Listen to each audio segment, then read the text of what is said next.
episode of a short review, and this is me, Nurse Rat. Let's get started. Okay, the first question is: a 13-year-old has just started to menstruate.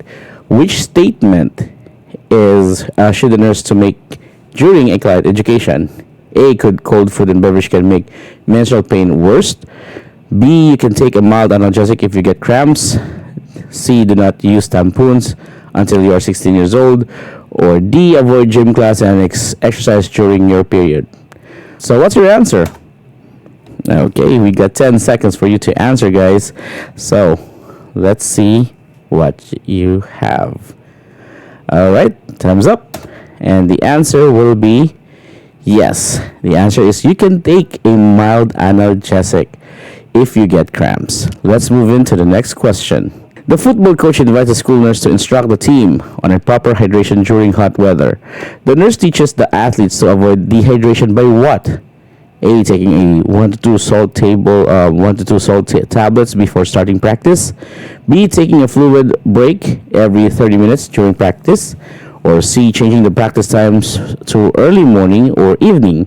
Or D. Drinking extra water before and after practice. What would be your answer?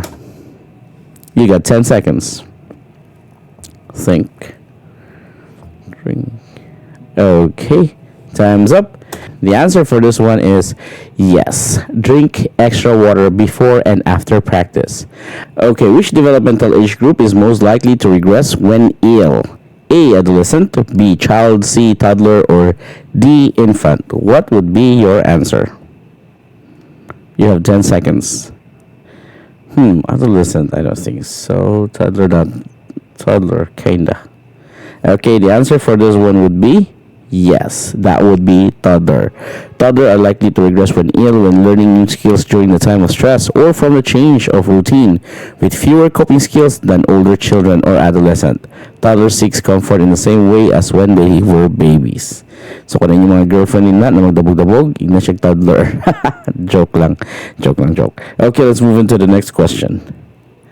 At first prenatal appointment, the client states that her last menstrual period began on February 5, 2017 and ended on February 10, 2017. Using the Nigel's rules, her estimated date of delivery is November 5, October 29, 2017, November 17, 2017, or November 12, 2017. What would be your answer? Okay, think. Here's a tip. Nigel's rule. 7 days. Why? Because this is 1, 2, 3, 4, 5, 6, 7. Okay, so I guess that's the time's up already. So let's reveal the answer. The answer for this one would be yes, November 12, 2017. Okay, so the formula is very simple. The due date will be the LMP start date plus 9 months plus 7 days. That's it. It's very simple. A nurse is instructing a 46-year-old primary gravida patient prior to a percutaneous umbilical blood sampling (PUBS) procedure. When the client asks why, the nurse explained that it will be what? What is your answer? Assess fetal lung maturity, diagnosis of multiple pregnancy, measure the alpha fetoprotein level, or diagnose genetic disorders. What would be your answer? Okay.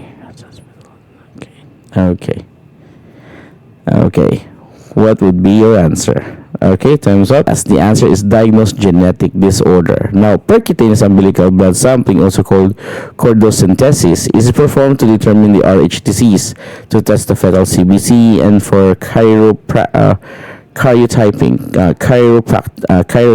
chromosomes to detect genetic disorders. It can be done after week 18 and is different from amniocentesis because it does not screen for neutral tube defects. However, results are available in a few days compared with a few weeks for amniocentesis. The pediatric nurse is assessing a 5-year-old child for lead poisoning, which finding will indicate the need for further follow-up.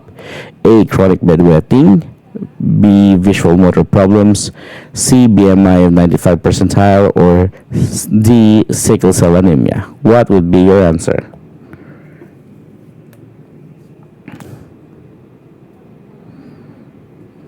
Okay. Time's up. So the answer for this one will be yes, visual motor problems. Again, it's going to be visual motor problems. So there is those affected on lead poisoning. Okay, so lead poisoning occurs when the lead builds in the body, often over months or years. Even small amounts of lead can cause serious health problems. Children younger than 6 years old age are especially vulnerable to lead poisoning. So bantay-bantayan natin ang ilang mga dulaan. When a home health nurse reviews her client's schedule for the day, which client is most at risk for abuse? A 88-year-old man with a newly diagnosed bilateral cataract. B, a 74-year-old man with a poorly controlled hypertension. Or C, an 84-year-old woman with advanced diabetes complication. Or D, a 76-year-old woman recovering from a broken hip. What would be your answer?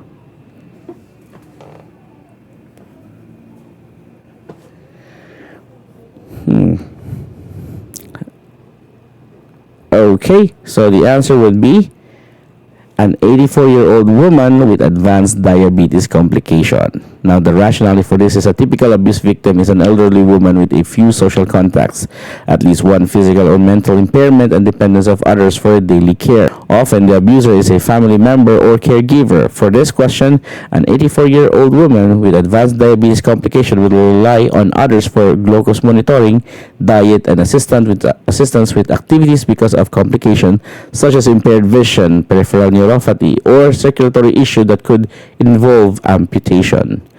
Alright. A 26-year-old client comes to the birthing center in an early active labor. She is full term and membranes are intact. The nurse locates a fetal heart sounds above the client's umbilicus at midline.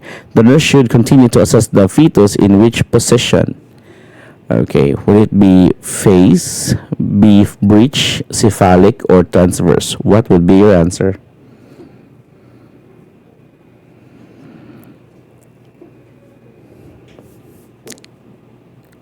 Okay, thumbs up. The answer would be yes, that would be breech. Breech position is indicated when the fetal heart sounds are near the top of the uterus, above the umbilicus. In the cephalic or face position, the fetal heart sounds are heard either the right or the left side of the uterus. Below the mother's umbilicus, transverse position is indicated when fetal heart sounds are at the midline and below the umbilicus. So the answer for this is letter B. After assessing their speech development, which of the following children should the nurse refer for further evaluation? A 12-month-old girl who can say 3 to 5 words. B, a 10-month-old boy who says dada and mama. C, an 18-month-old boy who only says no. Or D, a 4-month-old girl who laughs out loud. What would be your answer? Okay. And the answer for this one would be yes, an 18-month-old boy who says no all the time. Months, a child should be able to say several words. The child should also be pointing at objects they want or at the picture or books. Lack of speech development can indicate a lack of social stimulation, a hearing deficiency, or a developmental delay when child seems to be lagging in language and cognitive development. Further evaluation is recommended. A mother who has been exclusively breastfeeding her baby for 6 months asked the nurse about the additional nutrition for the infant. What information should the nurse provide? A, decrease the milk while adding solid foods. Gradually add cereal and pureed meat. C, give the baby food that it can easily be picked up. Or D, offer a variety of fruits and puddings. What would be your answer?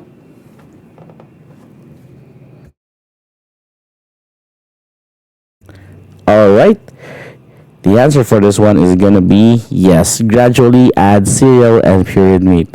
Why? Because sole source of nutrition is about 6 months. So after that, it may be time to add more nutrients, protein, iron, and zinc.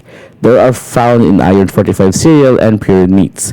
Single ingredients foods without salt or sugar should be introduced one at a time, 3 to 5 days apart, to assess if the baby has an adverse reaction, such as diarrhea, vomiting, or rash. So, breastfeeding or formula should be continued until baby is 1 year old. Fruits, puddings, and desserts are not appropriate for infants. Finger foods do not supply necessary nutrients. And that's it for now. Thank you so much for watching. This is me, Radical Ray, on Radi Vibes. Thanks for watching.